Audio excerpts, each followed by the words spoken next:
2026년 2월 28일 새벽, 이란 수도 테헤란 상공에 미국과 이스라엘의 전투기가 떴습니다. 이 뉴스를 처음 봤을 때 저는 솔직히 감이 안 잡혔어요. 이란 건국 이래 최대 규모의 공습이었습니다. 토마호크 순항미사일, B2 스텔스 폭격기, 이스라엘 전투기 200여 대, 테헤란, 이스파한, 시라즈, 케르만샤, 부셰르. 이란 전국 30개 주에 동시에 폭탄이 쏟아졌습니다. 첫 공습에 이란 최고 지도자 알리 하메네이가 사망했어요. 86세 37년간 이란을 지배한 사람입니다. 가족 4명 포함 고위 관료 수십 명이 한꺼번에 죽었어요. 하메네이의 관저에서 군 수뇌부 회의가 열리고 있던 바로 그 시간이었습니다. 이스라엘 정보기관 모사드가 회의 시각을 정확히 알고 있었던 거예요. 이란은 즉각 보복에 나섰습니다. 탄도미사일 수백 발과 드론 수천 대를 이스라엘, 사우디, UAE, 쿠웨이트, 바레인, 카타르에 동시에 쏟아부었어요. 두바이 시내에 미사일이 떨어졌습니다. 쿠웨이트 공항에 폭발이 일어났어요. 바레인 정유시설에 불이 났습니다. 중동 9개 나라가 한꺼번에 전쟁에 휘말렸어요. 그리고 3월 4일 이란은 호르무즈 해협을 막아버렸습니다. 배 한 척 못 지나가게 막아버린 거예요. 이 해협이 뭐길래 세계가 난리인지 아세요? 폭이 가장 좁은 곳이 34km예요. 서울에서 수원까지 직선거리랑 비슷합니다. 이 좁은 바닷길로 전 세계 원유의 20%가 지나갑니다. 하루 2천만 배럴이에요. 해협이 막히자 유가가 50% 넘게 뛰었어요.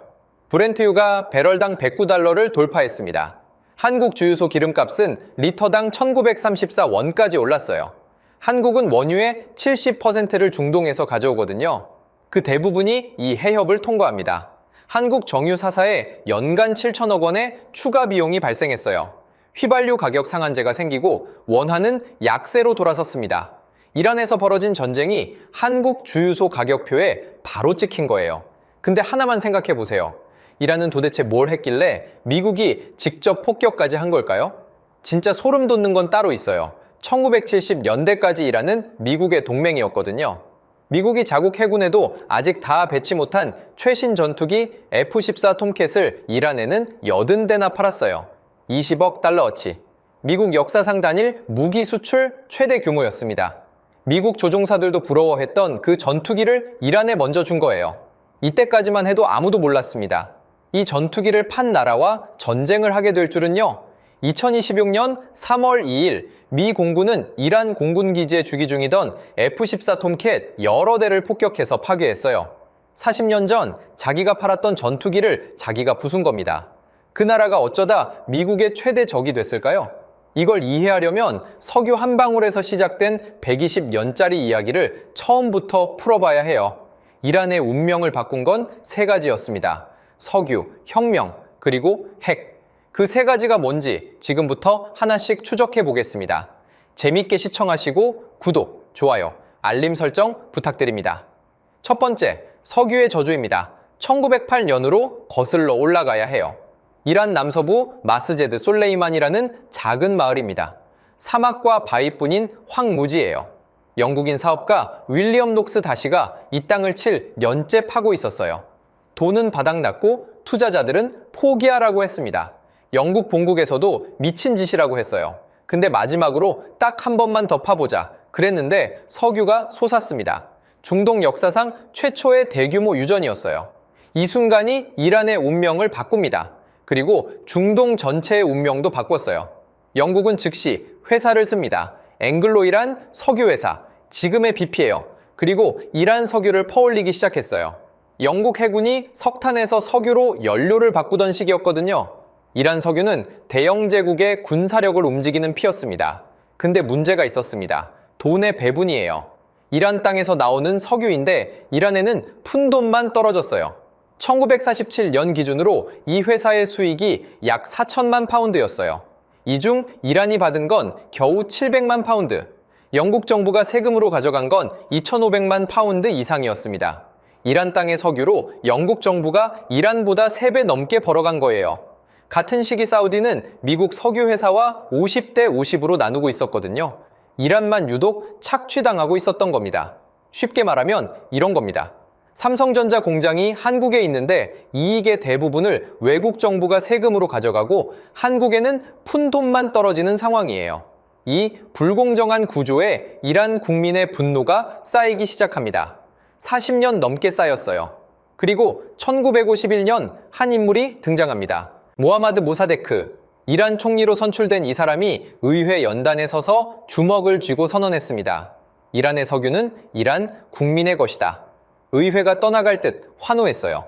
그리고 석유 산업 국유화를 선언합니다. 영국 석유 회사를 몰아내요. 모사데크는 타임지 올해의 인물에 선정될 정도로 세계적인 주목을 받았습니다. 식민지 시대에 제국주의에 정면으로 맞선 지도자, 이란 역사상 가장 인기 있는 총리였어요. 근데 영국이 가만히 있었겠어요? 석유를 빼앗긴 영국은 이란 석유 수출을 봉쇄하고 국제사회에서 이란을 고립시켰어요. 그래도 모사데크가 안 꺾이니까 영국은 미국 CIA에 손을 내밀었습니다. 모사데크가 공산화될 수 있다고 겁을 줬어요. 냉전 시대의 이 한마디는 마법 같은 효과가 있었습니다. 작전명 오퍼레이션 아작스, CIA와 영국 MI6가 합작으로 이란 군부를 매수했어요. 장군들한테 돈 봉투를 돌렸습니다. 시위대를 조직하고 언론을 조작하고 가짜뉴스를 퍼뜨렸어요. 짜고 치는 고스톱이에요. 그것도 나라 하나를 뒤엎는 고스톱이요. 1953년 8월 19일 새벽, 테헤란 거리에 탱크가 나타났습니다. 매수된 군부가 움직인 거예요. 모사데크의 집이 포위됐어요. 총소리가 울렸고 담장이 무너졌습니다. 모사데크는 침대에서 일어나 창문 밖을 봤어요. 군인들이 정원을 넘어오고 있었습니다. 잠옷 차림 그대로 끌려 나왔어요. 민주적으로 선출된 총리의 마지막 모습이 잠옷이었습니다. 재판에 넘겨져 3년 감옥살이를 하고 그 뒤로 죽을 때까지 가택연금 상태로 살았습니다. 이란 민주주의가 잠옷 차림으로 끝난 거예요. 이 쿠데타에 쓰인 비용이 얼마인 줄 아세요? 약 100만 달러에서 150만 달러. 오늘날 가치로 약 1,500만 달러예요. 한국 돈으로 약 200억 원. 서울 강남 아파트 서너 채 값으로 한 나라의 민주주의를 무너뜨린 겁니다. 쿠데타 이후 미국은 팔레비 국왕을 다시 왕좌에 앉혀요. 그리고 석유 이권을 재분배합니다. 영국이 독점하던 이란 석유의 40%를 미국 석유회사 5곳이 나눠 가졌어요. 여기서 역사의 아이러니가 등장해요. 미국이 민주주의를 지킨다고 쿠데타를 일으켰는데 실제로는 민주주의를 무너뜨리고 석유를 나눠 가진 겁니다. 이란 국민은 이 날을 기억합니다. 미국이 우리의 민주주의를 죽였다. 이 기억이 26년 뒤에 폭발해요. 그 이야기는 뒤에서 하겠습니다. 자, 그럼 쿠데타로 복귀한 팔레비 국왕은 뭘 했을까요? 1963년 국왕은 백색혁명이라는 대규모 근대화 프로젝트를 시작합니다. 토지개혁, 여성 참정권, 문맹 퇴치, 산업화, 위에서 아래로 밀어붙이는 혁명이었어요. 팔레비는 그해 연설에서 이렇게 선언했습니다. 이란은 20세기가 끝나기 전에 세계 5번째 강대국이 될 것입니다. 국민들이 환호했어요. 실제로 1970년대 테헤란은 중동의 파리라고 불렸습니다. 거리에 미니스커트를 입은 여성들이 활보하고 코카콜라 광고가 걸려 있었어요. 유럽식 카페와 영화관이 줄지어 있었습니다. 이란의 1인당 GDP는 1976년에 약 7,400달러까지 올라갔어요. 같은 해 한국이 약 800달러였거든요.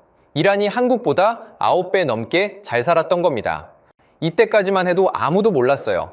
이 나라가 50년 뒤에 한국의 7분의 1 소득 수준으로 떨어질 줄은요. 근데 이게 끝이 아니었어요. 이 화려한 겉모습 뒤에 어둠이 있었습니다. 사바크, 이란의 비밀 경찰이에요. 미국 CIA와 이스라엘 모사드가 훈련시킨 조직이었습니다. 사바크는 반체제 인사를 체포하고 고문하고 처형했어요. 감옥에서 전기 고문과 손톱 뽑기가 일상이었습니다. 국제 엠네스티가 이란을 세계 최악의 인권 침해국이라고 지목할 정도였어요. 겉으로는 근대 국가인데 속은 비밀 경찰이 운영하는 공포 시스템이었습니다. 올림픽 유니폼을 입고 뛰는데 알고 보면 조폭인 구조인 거죠. 국왕은 석유돈으로 궁전을 짓고 미국제 무기를 사들였어요. F-14 전투기 80대가 바로 이때 들어온 겁니다. 근데 국민 대다수는 가난에서 못 벗어났어요. 1970년대 석유 붐으로 돈이 쏟아져 들어왔는데 그 돈이 왕실과 군대와 비밀 경찰에만 돌아갔습니다. 농촌은 무너졌고 도시 빈민은 늘어났어요. 급격한 서구화에 이슬람 성직자들은 분노했어요. 이란의 전통과 종교를 밟아뭉개는 거라고 봤거든요. 빈부격차의 국민들도 분노했습니다. 이 분노가 한 사람에게 모입니다. 그 이야기가 바로 두 번째 구조적 요인이에요. 두 번째, 혁명의 역설입니다. 때는 1979년이었습니다. 이란 전역에서 시위가 폭발했어요. 테헤란, 이스파한, 타브리즈, 마슈아드. 전국이 들끓었습니다. 참가자가 추정 600만에서 900만 명. 당시 이란 인구가 3,700만이었거든요. 4명 중 1명이 거리에 나온 거예요. 한국으로 치면 1,300만 명이 광화문에 선 겁니다. 2016년 촛불 집회의 10배 규모예요. 국왕은 버티지 못하고 1979년 1월 16일 이란을 떠납니다. 공항 계단을 올라가다가 팔레비가 한 번 뒤를 돌아봤어요. 눈이 붉었다고 합니다. 그 장면이 TV로 생중계됐어요. 이란 전역의 거실에서 사람들이 그 뒷모습을 지켜봤습니다. 2500년 이란 왕정이 무너진 순간이었어요. 그리고 딱 2주 뒤 1979년 2월 1일 에어프랑스 전세기 한 대가 테헤란 메흐라바드 공항 활주로에 내려앉았습니다. 이란 전역에서 몰려든 군중이 공항 바깥을 에워싸고 있었어요. 추산 500만 명이에요. 테헤란 인구의 전부가 나온 것 같았습니다. 비행기 문이 열리고 15년 동안 해외에 망명해 있던 한 노인이 천천히 계단을 내려왔습니다. 검은 터번에 흰 수염, 아야톨라 루홀라 호메이니. 공항에서 시내까지 32km를 수백만 명이 도로를 메운 채 이 노인의 차를 따라갔어요. 차가 앞으로 나가지 못할 정도였습니다. 호메이니는 마이크 앞에 서서 군중을 한번 둘러봤습니다. 그리고 입을 열었어요. 이슬람 공화국이다. 미국도 소련도 필요 없다. 이라는 이슬람의 나라다. 거리에 있던 군중이 울부짖었어요. 이 한마디가 중동의 판을 바꿔버립니다. 세속적 왕정이 무너지고 이슬람 신정국가가 탄생한 거예요. 근데 문제가 생겼어요. 혁명 직후 미국이 축출된 팔레비 국왕을 미국 병원에 받아들인 겁니다. 암 치료 목적이라고 했어요. 이란 국민에게 이건 모욕이었습니다. 그들이 피를 흘려서 쫓아낸 독재자를 미국이 보호해주고 있다. 쿠데타로 앉혔다가 쫓겨나니까 이번엔 품어주는 거예요. 1979년 11월 4일 테헤란 주재 미국 대사관 앞에 수백 명의 대학생들이 모였습니다. 구호를 외치다가 담장을 넘기 시작했어요. 경비원들은 속수무책이었습니다. 학생들이 건물 안으로 쏟아져 들어갔어요. 안에서는 외교관들이 서류를 파쇄기에 미친 듯이 밀어넣고 있었습니다. 한 직원은 종이를 씹어서 삼켰어요. 그래도 늦었습니다. 외교관과 직원 52명이 눈이 가려진 채 건물 밖으로 끌려 나왔어요. 이 인질극이 얼마나 갔는지 아세요? 444일입니다. 1년 2개월이 넘어요. 매일 미국 뉴스에서 인질 몇일째를 카운트했어요. ABC 뉴스는 이걸 매일 밤 특별 프로그램으로 방송했습니다. 나중에 이 프로그램이 나이트라인이 됐어요. 카터 대통령은 인질 구출 작전까지 시도했습니다. 특수부대 헬기 8대가 이란 사막에 투입됐어요. 그런데 모래폭풍이 몰아쳤습니다. 헬기 한 대가 수송기와 충돌했어요. 불기둥이 사막 한가운데서 솟았습니다. 미군 8명이 그 자리에서 죽었어요. 시신을 수습하지도 못하고 철수했습니다. 이란은 다음날 그 잔해를 TV로 공개했어요. 미국 역사상 최대의 굴욕 중 하나였습니다. 카터는 다음 대선에서 레이건에게 졌어요. 444일의 인질극이 미국 대통령을 바꿔버린 겁니다. 여기서 역사의 잔인한 역설이에요. 도대체 이 26년 사이에 무슨 일이 있었던 걸까요? 1953년에 미국이 이란의 민주주의를 무너뜨리고 국왕을 앉혔잖아요. 그 국왕의 독재가 혁명을 불렀고 혁명 정권이 반미를 국가 정체성으로 삼은 거예요. 미국이 심은 독재가 미국 최대의 적을 만든 겁니다.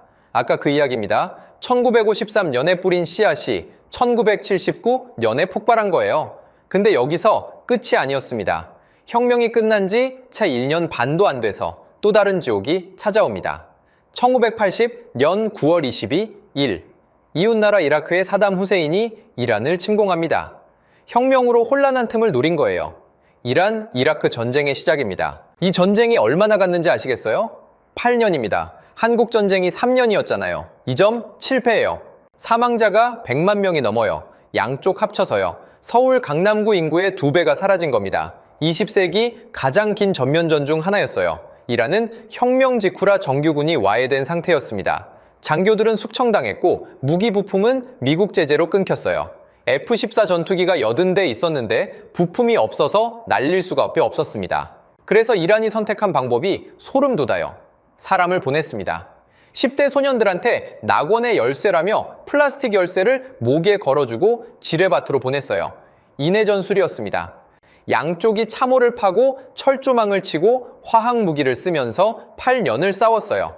1차 세계대전 서부전선을 그대로 옮겨놓은 것 같았습니다. 이게 왜 중요하냐면 이 전쟁에서 미국이 한 역할 때문이에요. 이란 국민이 미국을 어떻게 보는지가 여기서 결정된 거거든요. 미국은 이라크 편을 들었습니다. 사담 후세인에게 수십억 달러의 경제 지원과 군사 정보를 제공했어요. 미국 위성이 찍은 이란군 배치 사진을 이라크에 넘겼습니다. 이란군이 어디에 있는지 미국이 알려준 거예요. 이라크가 이란군에게 화학무기를 썼어요. 머스터드 가스, 신경작용제, 1차 대전에서나 쓰던 무기입니다. 1988년 3월 16일 밤, 이라크 북부 할라부자라는 도시에 비행기가 날아왔습니다. 폭탄을 투하했는데 폭발음이 없었어요. 대신 뿌연 연기가 도시 전체를 뒤덮기 시작했습니다. 사과 냄새가 났다고 해요. 달콤한 냄새를 맡은 사람들이 잠깐 사이에 거리에서 쓰러지기 시작했습니다. 신경가스였거든요. 쿠르드족 민간인 5,000명이 하루 만에 죽었어요. 한 아버지가 두 아이를 양팔에 안은 채로 길 위에서 굳어있는 사진이 세상에 퍼졌습니다. 세 사람 다 눈을 뜬 채였어요. 더 소름 돋는 건 여기서 나와요. 그 화학무기의 원료 중 일부가 미국과 유럽 기업에서 나온 겁니다. 미국은 이 사실을 알고도 이라크 지원을 멈추지 않았어요. 이란 입장에서 생각해보세요. 자기네 민주정부를 미국이 엎었고 미국이 앉힌 독재자를 쫓아냈더니 이번에는 미국이 옆 나라를 도와서 쳐들어오게 한 거예요. 화학무기까지 쓰면서요. 그것도 자기네 국민한테요. 미국이 엎었고 미국이 앉혔고 미국이 품어줬고 미국이 옆 나라한테 무기를 쥐어줬습니다. 매번 미국이었어요. 근데 진짜 소름 돋는 건 따로 있어요. 이건 38년 뒤에 한국 주유소 가격표까지 바꿔놓는 사건입니다. 1988년 7월 3일 페르시아만 한가운데 미 해군 순양함 빈센스호의 레이더에 항공기 하나가 잡혔습니다. 함장 윌리엄 로저스가 소리쳤어요. 적기다, 발사. 경고교신은 민간 주파수로 보냈습니다. 여객기 조종사는 군용 주파수를 듣고 있지 않았어요. SME 미사일 2발이 하늘로 올라갔습니다. 이란에어 655편, 반다르 아바스에서 두바이로 가던 정기 여객기였어요. 조종사는 미사일이 오는 줄도 몰랐습니다. 탑승자 290명 전원이 사망했습니다. 저 어린이 66명이 포함되어 있었어요. 가족 단위로 탄 사람들이 많았습니다. 명절 연휴였거든요. 미국은 전투기로 오인했다, 실수였다고 했어요. 근데 빈센스호 함장한테 공로 훈장을 줬습니다. 민간인 290명을 죽인 함장한테 훈장을 준 거예요. 이란은 이걸 잊지 않았습니다. 잊을 수가 없었어요. 여기서 역사의 아이러니가 또 등장해요. 이 여객기가 격추된 장소가 어디인 줄 아세요? 호르무즈 해협이에요. 2026년 지금 이란이 봉쇄한 바로 그 해협. 38년 전 자국 민간인 290명이 죽은 그 바다를 이란은 무기로 바꿔버린 겁니다. 자, 이제 세 번째로 갑니다. 세 번째가 가장 직접적인 원인이에요. 세 번째, 핵과 제재의 악순환입니다. 이란-이라크 전쟁을 겪으면서 이란은 하나를 깨달아요.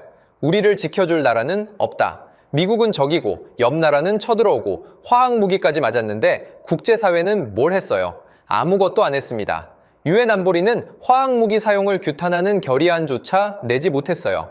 미국이 막았거든요. 그래서 이란은 핵에 매달리기 시작해요. 핵만 있으면 아무도 못 건드린다. 북한이 증명했잖아요. 북한은 경제도 이란보다 훨씬 작고 군사력도 약한데 핵을 가진 순간 미국이 못 치고 있어요. 이란의 논리는 단순했습니다.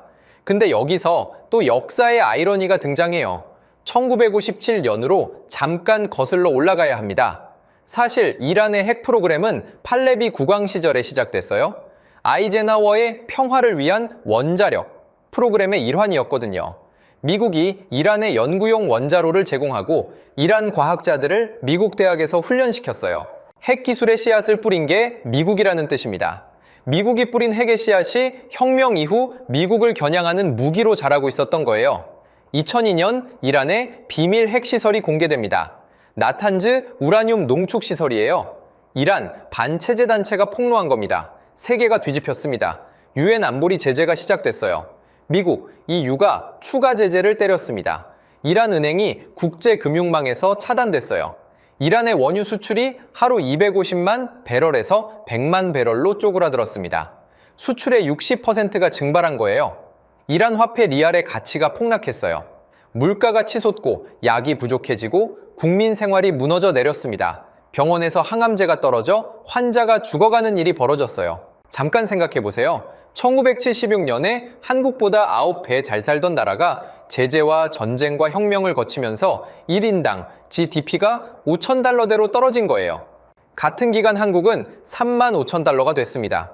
1976년에 이란이 한국의 9배였는데 2025년에는 한국이 이란의 7배예요. 완전히 뒤집힌 겁니다. 그리고 2015년 드디어 돌파구가 열립니다.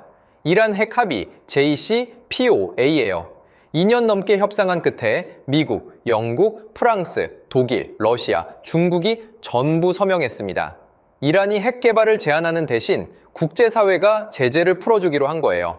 이란은 우라늄 농축을 3.67%로 제한했어요. 핵무기를 만들려면 90% 이상 농축해야 하거든요. 3.67%면 핵무기와는 거리가 먼 수준입니다. 보유 중이던 농축 우라늄의 98%를 폐기했어요. 원심 분리기도 3분의 1을 해체했습니다. 제재가 풀리자 이란 경제가 살아나기 시작했어요. 원유 수출이 다시 올라가고 외국 기업이 들어왔습니다. 에어버스 비행기 100대 구매 계약까지 체결됐어요. 근데 이게 끝이 아니었어요. 2018년 도널드 트럼프가 이 합의를 일방적으로 파기합니다. 트럼프는 백악관 로즈가든에서 카메라 앞에 섰습니다. 합의문 사본을 한 손으로 들어올렸어요. 잠깐 카메라를 봤습니다. 그리고 말했어요. 이것은 역사상 최악의 일이었습니다. 펜을 집어들고 탈퇴 행정명령에 서명했습니다. 서명에 참여하지도 않았던 사람이 서명을 찢은 겁니다. 다른 서명국 5나라가 전부 반대했어요. 유럽 동맹국들도 반대했습니다. 근데 미국 혼자 빠져나온 거예요. 한 나라가 빠지면 계약서 자체가 힘을 잃는 거거든요. 최대 압박 제재가 다시 시작됐습니다. 이란 리알 가치가 60% 폭락했어요. 한국 원화로 비유하면 달러당 1,400원이 하루아침에 2,240원이 되는 겁니다. 수입품 가격이 2배로 뛰고 약값이 치솟고 인플레이션이 40%를 넘겼어요. 에어버스 계약도 취소됐습니다. 여기서 역사의 잔인한 역설이에요. 핵을 막으려고 맺은 합의를 깬 결과가 뭐였을까요? 이란은 합의 파기 이후 우라늄 농축을 재개합니다. 3.67%에서 20%로 다시 60%까지 올려버렸어요. 60%면 핵무기용 90%까지 기술적으로 몇 주밖에 안 남은 수준이에요. 핵을 막으려고 깬 합의가 오히려 핵 개발을 가속시킨 겁니다. 2025년에는 이란 내부에서 대규모 반정부 시위까지 터졌어요. 정부는 시위를 무력 진압했습니다. 수천 명이 죽고 다쳤어요. 나라 안은 혼란이고 밖에서는 제재에 짓눌리고 핵 협상은 깨져 있고 이 상태에서 2026년 2월 28일이 온 겁니다. 미국과 이스라엘이 이란을 직접 공습합니다. 최고 지도자 하메네이가 사망하고 이란 혁명 수비대 군사시설이 파괴됐어요. 이란은 9일 만에 하메네이의 아들 모즈타바 하메네이를 새 최고 지도자로 씁니다. 아버지가 죽은 자리를 아들이 물려받은 거예요. 이슬람 공화국이라는 이름인데 실제로는 왕조 승계가 벌어진 겁니다. 1979년에 왕정을 무너뜨리고 세운 나라에서 다시 세습이 일어났어요. 역사의 잔인한 역설입니다. 이란 혁명 수비대 IRGC, 이 조직이 새 지도자를 밀어붙였어요. 이 조직은 군대이면서 동시에 이란 경제의 35%에서 50%를 장악한 괴물이에요. 건설, 석유, 통신, 금융. 이란의 돈이 되는 산업은 전부 이 조직이 쥐고 있습니다. 그 이야기는 다음 영상에서 다루겠습니다. 39일간의 전쟁 끝에 파키스탄 중재로 이 주짜리 휴전이 발효됐어요. 이란은 호르무즈 해협을 열었지만 대신 통행료 징수권을 얻어냈습니다. 근데 휴전 직후 이스라엘이 레바논을 역대 최대 규모로 공습했어요. 하루에 254명이 사망했습니다. 이란 혁명 수비대는 모든 인내가 사라졌다고 경고했어요. 휴전이 72시간도 안 돼서 흔들리고 있습니다. 그리고 지금 이 순간까지 이어지고 있어요. 자, 이제 처음 질문으로 돌아가 보겠습니다. 이란은 도대체 왜 미국의 최대 적이 됐을까요? 세 가지였습니다. 첫째, 석유. 1908년에 석유가 발견된 순간부터 외세가 끼어들었고 이란은 자기 자원의 주인이 되지 못했습니다. 석유가 축복이 아니라 저주가 된 거예요. 둘째, 혁명. 미국이 앉힌 독재자에 대한 분노가 이슬람 혁명을 불렀고 혁명 정권은 반미를 존재 이유로 삼았습니다. 미국이 만든 독재가 미국의 최대 적을 낳은 겁니다. 셋째, 핵. 아무도 지켜주지 않는다는 공포가 핵 개발로 이어졌고 핵을 막으려던 합의가 깨지면서 전쟁의 문이 열렸습니다. 그리고 그 핵 프로그램의 씨앗을 뿌린 건 미국 자신이었어요. 패턴이 보이시나요? 1953년 석유 때문에 쿠데타를 일으킨 미국이 1957년 핵 기술을 줬고 1979년에 독재의 대가를 치렀고 2018년 합의를 깼고 2026년 직접 폭격을 했습니다. 73년 동안 같은 구조가 반복됐어요. 매번 개입했고 매번 심었고 매번 대가를 치렀고 매번 상황은 더 나빠졌습니다. 근데 여기서 한 발짝만 물러서 볼게요. 이란 국민의 입장에서 보면 민주적으로 뽑은 총리를 외국이 끌어내리고 독재자를 앉히고 옆 나라한테 화학무기까지 쓰게 하고 민간 여객기까지 격추당한 거예요. 반미가 되지 않는 게 더 이상한 겁니다. 미국 입장에서 보면 냉전 시대에 소련이 이란을 가져갈까봐 쿠데타를 일으켰고 혁명 이후에는 444일 동안 자국민이 인질로 잡혔고 이란이 핵을 만들면 중동 전체가 핵 도미노에 빠질 수 있다고 본 거예요. 양쪽 다 자기 논리가 있었습니다. 근데 그 논리가 만날 때마다 피를 흘린 건 항상 이란 국민이었어요. 1976년에 한국보다 9배 잘 살던 나라는 47년 동안 혁명과 전쟁과 제재를 거치며 1인당 소득이 한국의 7분의 1이 됐습니다. 완전히 뒤집힌 겁니다. 이란은 세계 4위의 원유 매장량과 세계 2위의 천연가스 매장량을 가진 자원 부국이에요. 근데 국민의 1, 인당 GDP는 5,000달러대입니다. 석유 부국인데 국민은 가난해요. 그 돈은 어디로 간 걸까요? 이란 경제의 35%에서 50%를 장악한 조직이 있습니다. 군대이면서 기업이면서 정보기관인 조직. IRGC, 이란 혁명수비대예요. 호르무즈 해협을 쥐고 있는 것도 이 조직입니다. 이 조직을 이해하지 못하면 이란을 이해하는 건 절반밖에 안 돼요. 이건 또 하나의 거대한 이야기입니다. 다음에 뉴스에서 이란이 나오면 딱 세 가지만 떠올려 보세요. 이게 언제부터 시작된 건지, 누가 이 상황을 만든 건지, 그리고 누가 이 전쟁으로 돈을 버는 건지. 지금 벌어지는 일은 2026년에 시작된 게 아닙니다. 1908년 이란 남서부 황무지에서 석유 한 방울이 솟아오른 그 순간에 시작됐어요. 그리고 그 석유 한 방울의 대가를 지금 한국 주유소에서 치르고 있습니다. 영상이 유익했다면 구독, 좋아요, 알림 설정 부탁드립니다.